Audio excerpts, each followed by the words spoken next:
This is the Peak Design everyday carry bag, and this is the 20-liter version, right? And there's a lot of things I love about this bag, and there's a lot of things I don't love about this bag.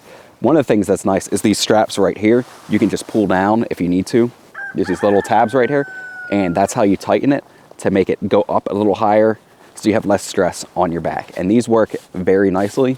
And outside of the bag first, right, you have this little handle, so if you need to hold it or carry it to the side, you can absolutely do that. And then this area right here, you have two pockets, which is nice. So if you need to carry a water bottle or a tripod, you know, you just got to check the size, because depending on the size of your tripod, it will not work.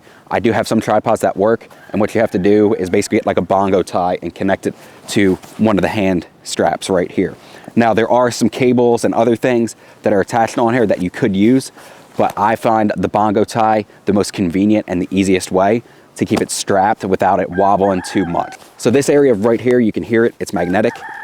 You might be able to put something in there, right? Something that you're not worried too much about breaking is what I would do, because obviously you're gonna be wearing it, right? And it's gonna be like that. So you just gotta be something that you aren't too worried about. So as we go along, this is the back portion of it, and this part rotates very well, right? You have these little areas, so if you need to move it up or you're taller, whatever it might be, that works great, and it folds flat like that. And then this portion right here, you can hear it, Velcro, comes undone, and you can slip your arm through there. So say your shoulders are hurting or something, but you still need to carry it, you can put your arm through there and just carry it like this, right? Obviously, that's not gonna take all the stress away, but that's one use for this. Another use is, say you're staying the night at the airport, maybe you have your arm through there or something like that, right? Or you just do what everybody else does and you just hold on tight to them, right? But that is an idea for this little center part, but it's Velcro, so you really don't have to worry about that. And then working towards the middle of the camera bag, you have the back end, right? And what I do is I like having this little tiny area right here. I have my camera strap and some other things in there, right? And then behind it's where you can put your laptop, right? And what I do is I just drop an air tag right into that spot. All the way at the bottom, won't get in the way of your laptop being in there. This can hold up to a 16-inch laptop, which is very nice. But having that air tag in there gives you that peace of mind. So in case you forget it somewhere, you know where it is, or if something happens, you can track it. And then from there, we're gonna go to the top, right? There's this top portion right here. And this is where I store my camera, right? There's nothing in there right now, but there's this little part right here where you could put an ND filter or a polarizer or just slip something in there like that. Maybe your wallet if you need to. And then there's this area, the top part. What's nice about this is you can just grab your camera really quick and slip it out. But there's also all these tabs. So if you need a little more room, it just slides up.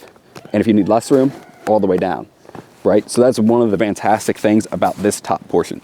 And now we're gonna go to the inside, right? And the inside is a little different, right? So I'm gonna open both sides of it and y'all can look straight through this bag, right?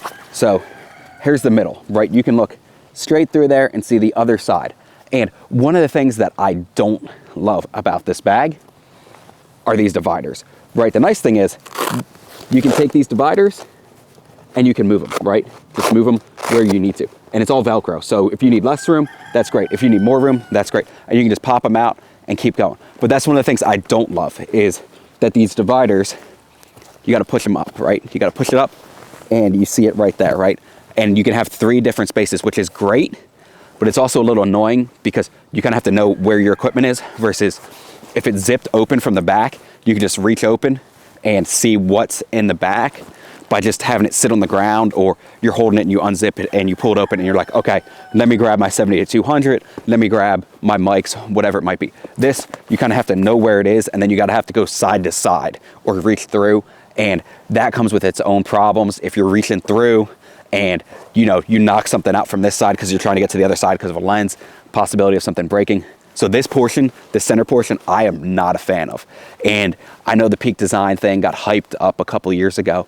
Great reviews. And it is a nice bag. And if you're traveling, it's light.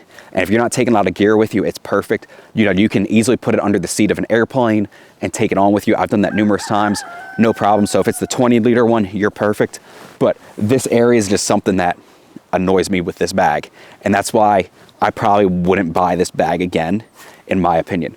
But there are some great things to it, and it might be perfect for you. We're gonna unzip this side, and there's these pockets in here, right? And they're big, right? You could fit an ND filter in here. You could fit some business cards. You could fit a mic in here. And that's what you can put in these pockets. And then you can put stuff over top of it if you need to. Say you're traveling, you need to throw some socks in here, or, you know, your toiletries or something like that. You can fill this thing up easily. And then there's like smaller pockets, like me, personally. I have aspirin in here because if I get a headache on a plane or something, I'm gonna get a migraine and I'm gonna be laying down, you know. So I'd rather have these with me. But it's the same thing on the next side. The next side just has some different pockets. I've got a small rig in here to tighten things or whatever. One of those multi-tools, it's great. And then you see these different areas right here. I have other stuff in here. I've got cleaning equipment in here, right, if I need to dust my lens off or something like that. And you have these little ones, and these are perfect for batteries or SD cards. And then you still have plenty of room to stack stuff on top of it. So this bag, even though it is only 20 liters, there is plenty of room. But that's one of those, but like I said, this middle portion right here is what throws me. I'm just not a huge fan of it.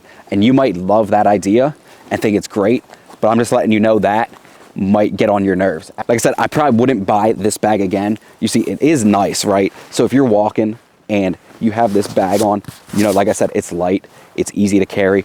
It's the equipment that hurts your back, right? But you can easily just slide it off like this to the side and unzip it here. And you can grab your camera out of it. You can grab whatever you need from that side. And you can do it the same way on the other side. You can easily just have it on your back like this, sling it over. You open this up and bam, you have access to everything you need, this portion and all your stuff. So if you're left-handed, it might be easier just to pull it out for you, and you can hold it like this and you can just zip it back up and you don't have to take it off your back, which is one of the selling points to me when I bought this, was the fact that I could just sling it like that and wouldn't have to worry about it. Or you can take it one-handed, turn it around like this, throw it on your front, pop this open, grab your camera out and have it, and then just easily put it on your back. Now, obviously there's not a camera in my hand, so it looks a lot easier than it is, but you get the point. So that's one of those things with this camera bag that is very good. But like I said, that center column, that's just what bothers me about it. Now, if you think that's gonna work for you, go on Facebook Marketplace, go on B&H, you can buy them used for like $150. And when it comes to camera bags, that's honestly not too much, because you've seen bags that run from like 300 to 500, right? Depending on what you're getting. But for a 20 liter, that can fit a lot of stuff. I can store my cameras in here, which is like a A7 IV, a 24 to 70, a 70 to 200. I can fit my mics in here. Basically, I can fit all of my equipment in here if I needed to. But like I said, sometimes it feels like there's a lot of empty space in this bag because of that center column. So decide what you want. But in my opinion, this is one of those bags that's gotten a lot of hype, but it doesn't live up to it, at least for me.